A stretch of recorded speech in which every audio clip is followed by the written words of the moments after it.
Hello friends, welcome to Sushma சமையல். இப்போ ஒரு கடாயில் 1 டேபிள் ஸ்பூன் எண்ணெயை சூடு பண்ணிக்கோங்க. எண்ணெய் சூடானதும் 1 டீஸ்பூன் கடலைப்பருப்பு, 1 டீஸ்பூன் உளுந்து, அப்புறம் 1 டீஸ்பூன் தனியாவை சேர்த்து நல்லா பொன்னிறமாக வறுத்துக்கோங்க. இப்போ இது கூட ஒரு கொத்து கருவேப்பிலை, அப்புறம் 3 வரமிளகாய் சேர்த்துக்கோங்க. இதை நல்லா பொன்னிறமாக வறுத்துக்கோங்க. இப்போ இது கூட 2 இன்ச் அளவுக்கு புளியை சேர்த்து லைட்டாக வதக்கி தனியாக எடுத்து வச்சுக்கலாம். இப்போ அதே கடாயில் 2 டேபிள் ஸ்பூன் எண்ணெயை சூடு பண்ணிக்கோங்க.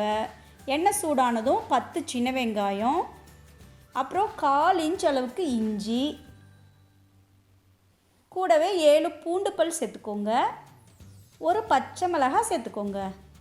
வெங்காயத்தை நல்லா கண்ணாடி பதத்துக்கு வதக்கிக்கோங்க. இப்போது இது கூட 2 முள்ளங்கியை கட் பண்ணி சேர்த்துக்கோங்க.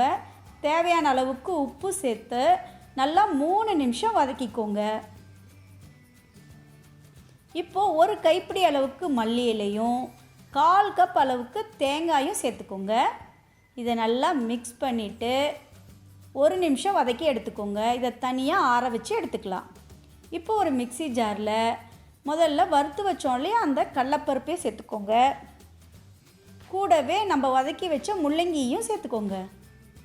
இதை நல்லா நைஸாக தண்ணி இல்லாமல் அரைச்சி எடுத்துக்கலாம்.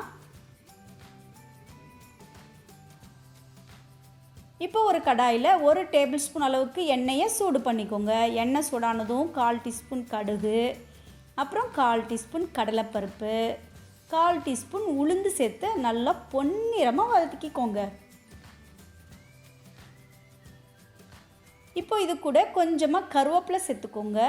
ஸ்டவ்வை சுவிட்ச் ஆஃப் பண்ணிவிட்டு இந்த தாளிப்பை சட்னியோடு சேர்த்துடலாம். இந்த அருமையான முள்ளங்கி சட்னியை இட்லி தோசையோடு வச்சு சாப்பிட்டிங்கன்னா சும்மா சூப்பராக இருக்குங்க.